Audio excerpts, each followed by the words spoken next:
行走中原，感受厚重河南。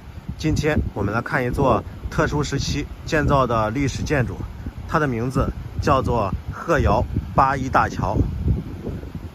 这座桥位于河南省宝丰县李庄乡的鹤窑村，它建成于1975年的10月1日，是一座单拱石桥，在单拱的两侧各开有2个小拱。这座桥通宽36.4米，高6米。在桥的两面有很多特殊时期留下来的字迹，这些字迹非常珍贵，我们来挨个的解读一下。在这上方写有继承毛主席的遗志，把无产阶级革命事业进行到底。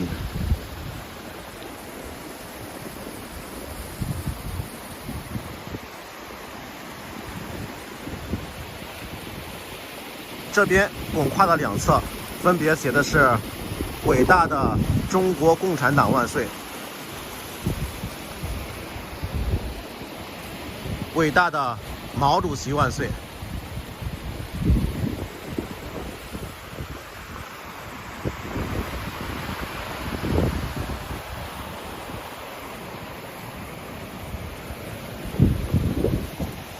在小拱跨的侧边同样写有文字，世上无难事。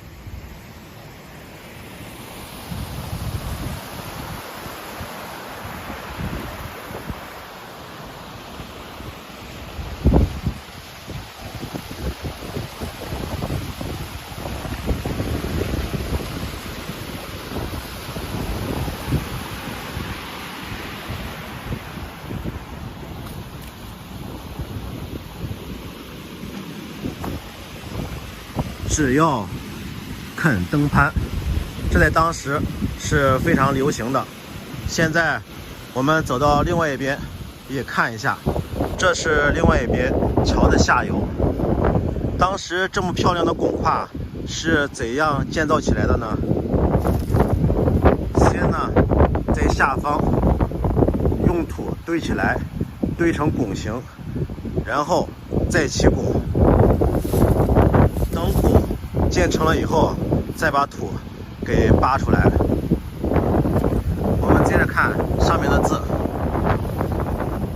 这最上方有一些文字已经脱落了，但是大致可以猜出来，全部应该是毛主席思想是我们心中永远不落的红太阳。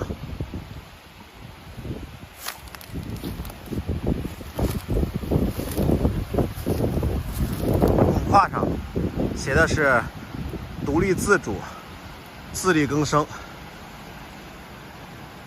艰苦奋斗、奋发图强。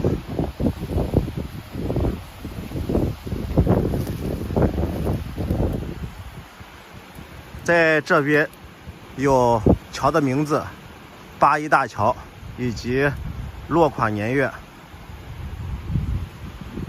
另外那个地方啊，同样是有跟对联一样的联批，这边写的是一桥飞架南北。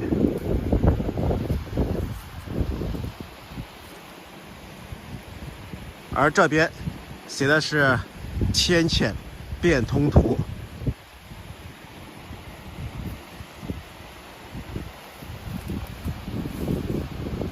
像这样的历史建筑以后是越来越少了。好，这座大桥我们就录到这里。